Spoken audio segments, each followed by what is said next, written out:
साथियों, ये भारतीय जनता पार्टी जैसी लोकतांत्रिक पार्टी में ही संभव है कि वह मुझ जैसे सामान्य कार्यकर्ता को भी एक बड़ी जिम्मेदारी मिल सकती है। हमारी पार्टी में कोई वाद नहीं चलता है, ना परिवारवाद चलता है और ना जातिवाद चलता है। हमारी पार्टी का नेतृत्व न किसी खास परिवार को मिलता है और न ही किसी खास जाति को मिलती है। हमारी पार्टी में कोई भी व्यक्ति, कोई भी सक्रिय कार्यकर्ता बड़े से बड़े दायित्व को पहुंच सकता है। इसलिए हम सबको अपनी पार्टी पे गर्व है। साथियों, मैं राजनीतिक जीवन का आरंभ कोई सुनियोजित मेरा नहीं था, बल्कि एक गलत के सामने हार ना मानने की जिद में हम राजनीति में ऊपर तक आए। मित्रों, हमारे यहाँ समीर सिंह जी बैठे हुए हैं, तमाम हमारे गोरखपुर के लोग बैठे हैं। 1989 में मैं जब सभासद हुआ और सभासद जीतने के बाद डिप्टी मेयर के चुनाव में कुछ कानूनी बाधाएं डाली गई जो एकदम अनुचित था और गलत भी था। अपने समर्थकों के साथ हमने कोर्ट केस किया,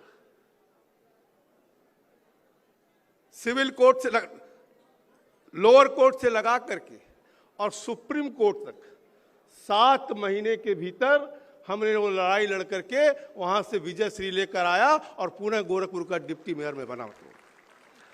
और मानिए ऐसा पहला केस होगा, क्योंकि इलेक्शन पटिशन हम सब जानते हैं कि इलेक्शन पटिशन होता है, आदमी का कार्यकाल या तो पूरा हो जाता है या तो नया चुनाव हो जाता है। लेकिन ये पहला उदाहरण था कि इस पटिशन में कहीं ना कहीं इलेक्टेड पर्सन को स्टे भी किया गया था और 7 महीने के अंदर निर्णय भी आया था। इसलिए इस राजनीति में आने का मुझे मौका मिला था। मित्रों, साथियों, अगर देखें तो इसके बाद 1991 में भारतीय जनता पार्टी ने मुझे 26 साल के उम्र में 26 साल के उम्र में भारतीय जनता पार्टी ने मुझे महाराजगंज से पहली बार लोकसभा चुनाव लड़ने का आदेश दिया और महाराजगंज का लोकसभा प्रत्याशी बना। और 1991 से लेके आज चुनाव 1991 और 2024 तक 2024 का चुनाव मैंने महाराजगंज को कभी नहीं छोड़ा और न भारतीय जनता पार्टी को कभी छोड़ा। और एक ही पार्टी, एक ही संसदीय क्षेत्र में 7 बार सांसद बनने का मुझे आशीर्वाद प्राप्त हुआ है। मित्रों, ये सब संभव हुआ है तो भाजपा के अथिक परिश्रम से, महाराजगंज की जनता की वजह से, अटूट प्रेम एवं भरोसे से माननीय प्रधानमंत्री जी नरेंद्र मोदी जी ने मुझे भारत सरकार में वित्त राज्य मंत्री की जिम्मेदारी दी और इसे मैं निष्ठा एवं कुशलता पूर्वक निभा रहा हूं। लेकिन मेरी ये नई जिम्मेदारी मेरी अब तक की सभी जिम्मेदारियों से अधिक गंभीर और चुनौतीपूर्ण है। लेकिन मुझे विश्वास है कि भाजपा उत्तर प्रदेश के गौरवशाली कार्यकर्ताओं का स्नेह एवं समर्पण इस महान दायित्व के निर्वहन में मेरी मदद करेगी। मुझसे पहले 1980 से अब तक 15 प्रदेश अध्यक्ष ने उत्तर प्रदेश भाजपा को सींचा है। सभी के अनुभवों से मैं सभी के अनुभवों से सीखने का और मार्गदर्शन प्राप्त करने का भी प्रयास करूंगा। मित्रों, और कहने इस मंच पे दिवंगत हमारे पूर्व प्रदेशाध्यक्षों की पूर्ण आत्माओं को मैं अपनी श्रद्धांजलि अर्पित भी करता हूं। साथियों, किसी भी राजनीतिक दल के 4 सबसे महत्वपूर्ण स्तंभ होते हैं: कार्यकर्ता, कार्यालय, कार्यक्रम और कोष। कार्यालय कार्यक्रम एवं कोष बहुत महत्वपूर्ण है। कार्यालय हम सबके लिए तीर्थ है। हम पार्टी के लिए राजनीतिक विचारों को देश की जनता तक पहुंचाते हैं और इन सब के लिए कोष की आवश्यकता होती है। लेकिन इन सब से महत्वपूर्ण है कार्यकर्ता, कि अगर डेडिकेटेड कार्यकर्ता नहीं है तो बाकी चीजें व्यर्थ है। साथियों, मैं महाराजगंज के कार्यकर्ताओं से हमेशा कहता हूं कि कार्यकर्ता ही मेरी सर्वोपरि है, वो मेरा बल है और मेरी पूंजी भी है। और मैं 1991 से लेकर 2024 तक के सभी चुनाव अपने कार्यकर्ताओं के दम पर लड़ा है।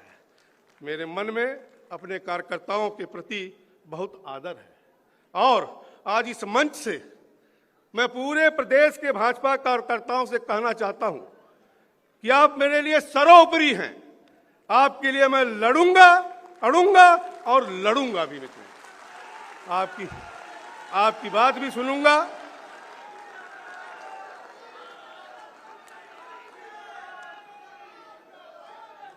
आपकी बात भी सुनूंगा और समाधान खोजने के सारे प्रयास करूंगा।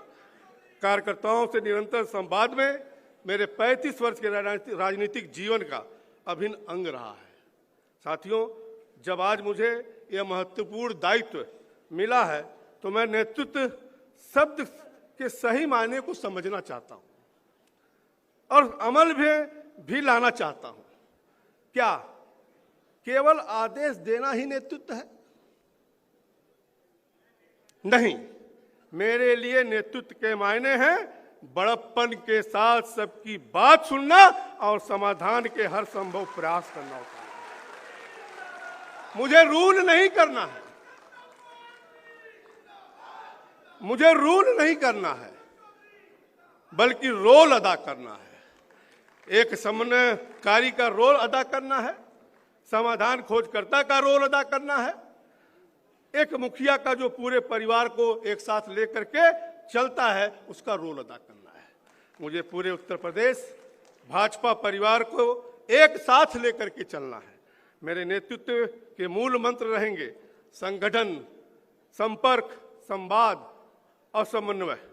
संगठन मेरे लिए सर्वोपरि है। संगठन का जो भी आदेश है वो हमारे लिए सर्वमान है।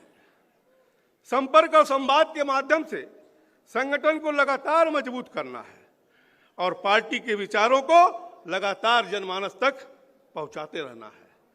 यह अनवरत चलने वाली प्रक्रिया है।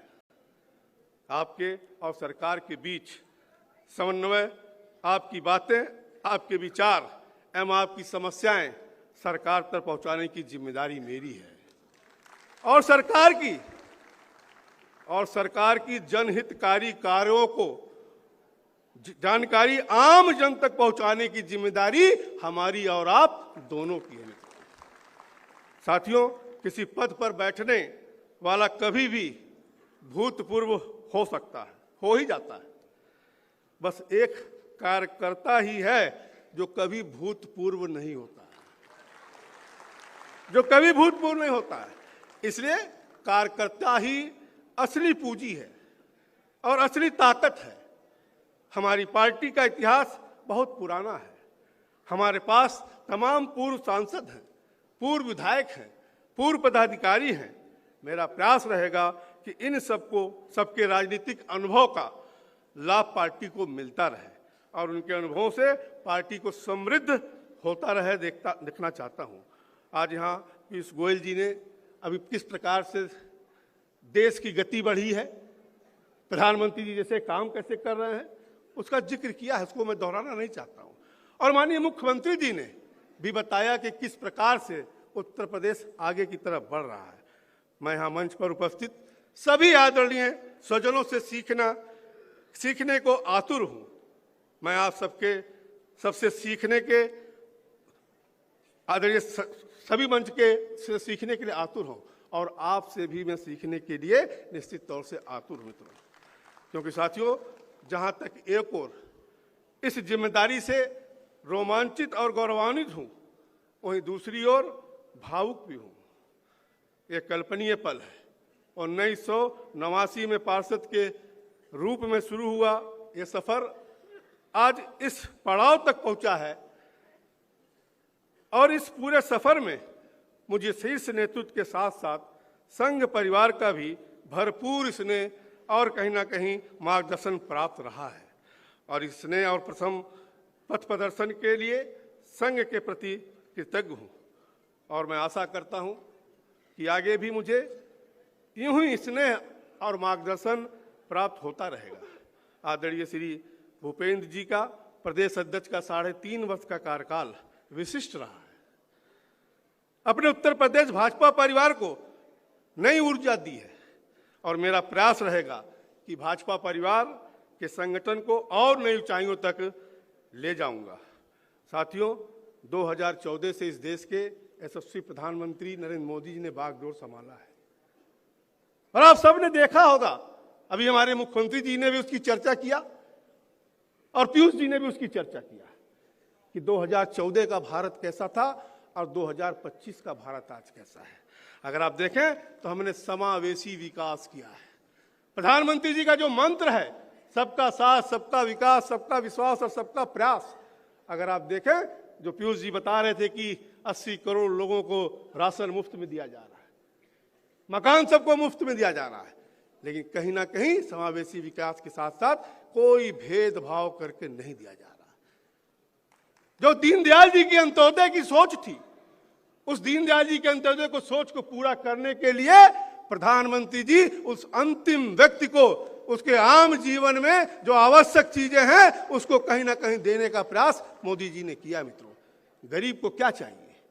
गरीब को एक मकान चाहिए, मकान में एक शौचालय होना चाहिए, बिजली का कनेक्शन होना चाहिए, पीने के पानी की व्यवस्था होनी चाहिए, गरीब आदमी है तो उसको राशन मिलना चाहिए, बीमार हो जाता है तो दवाई की व्यवस्था होनी चाहिए, गरीब आदमी है तो कहीं ना कहीं उसको सहायता के रूप में किसान सम्मान निधि भी सरकार हमारी दे रही है। और इतना ही नहीं, केवल गरीबों का उत्थान, देश का विकास नहीं किया। आज अगर आप देखें तो पूरे दुनिया में मंदी छाई हुई है, लेकिन प्रधानमंत्री जी के कुशल नेतृत्व में अगर आप देखें तो दुनिया का सबसे तेज गति से बढ़ने वाली अर्थव्यवस्था के रूप में भारत आज निकली है और बहुत जल्द हम कहीं ना कहीं तीसरे स्थान पर पहुंचने वाले हैं।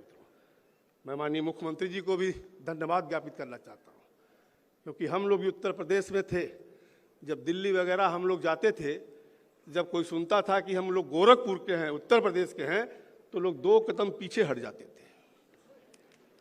और भारत सरकार का वित्त मंत्री होने के नाते, राज्य वित्त मंत्री होने के नाते जो मुख्यमंत्री जी ने बदलाव किया है, आज पूरे देश में जाने का मुझे अवसर मिलता है और जब वहां उत्तर प्रदेश के बारे में अच्छी अच्छी बातें सुनता हूं तो मुझे भी गौरव महसूस होता है। मैं माननीय मुख्यमंत्री जी को इस बारे में भी धन्यवाद देना चाहता हूं कि भारत सरकार जो मोदी जी की सोच है अंतिम व्यक्ति तक पहुंचाने की, उन योजनाओं तक, धरातल तक पहुंचाने का काम अगर किया है तो देश में नंबर 1 है उत्तर प्रदेश का। मालूम हमने छवि बदला है। चंद्रयान से चंद्रमा के साउथ पोल पर कहीं ना कहीं हमने सफल लैंडिंग किया है, जो कि विकसित राष्ट्र भी नहीं कर सके हैं। मित्रों, यही नहीं, अगर आप देखें साथियों, तो माननीय मुख्यमंत्री जी ने इस प्रदेश का कायाकल्प करने का काम किया है। इसलिए माननीय मुख्यमंत्री जी ने एक विशेष आग्रह आप लोगों से किया है कि SIR और उसका पूरा गुण दोष और कैसे हुआ, कैसे घटा आ रहा है, उसको भी करना है। कहीं ना कहीं अगर आप देखें कि 2027 में जो प्रदेश पुनः भारू मतों से हम लोग जीतने का प्रयास कर रहे हैं और भी मुख्यमंत्री जी ने 2/3 मेजॉरिटी की बात किया है, तो ये सही है कि लड़ाई बूथ पे होती है। और SIR जो 12 दिन का समय बाकी है, इसमें हम आप सबसे निवेदन करेंगे कि सारा काम छोड़ करके माननीय मुख्यमंत्री जी ने जो विषय को रखा है उसके लिए हमें हर बूथ पर जाने की आवश्यकता है और अपने मतदाताओं का नाम कटने ना पाए उसके लिए हमें जाने की आवश्यकता है। मित्रों, और अभी देखें आप तो अंत में मैं अभूतपूर्व क्षण के इस मंच के माध्यम से शीर्ष नेतृत्व के प्रति और आप सबके प्रति अपनी कृतज्ञता व्यक्त करता हूं। अत्यंत सादर के साथ कोटि कोटि प्रणाम करता हूं और निश्चित तौर से मैं जितना आपके बीच में बोला हूं, जितने बारे में जानते हैं, मैं आपके साथ कंधा से कंधा मिलाकर आपके दुख दर्द में शामिल रहूंगा। जय हिंद, जय भारत।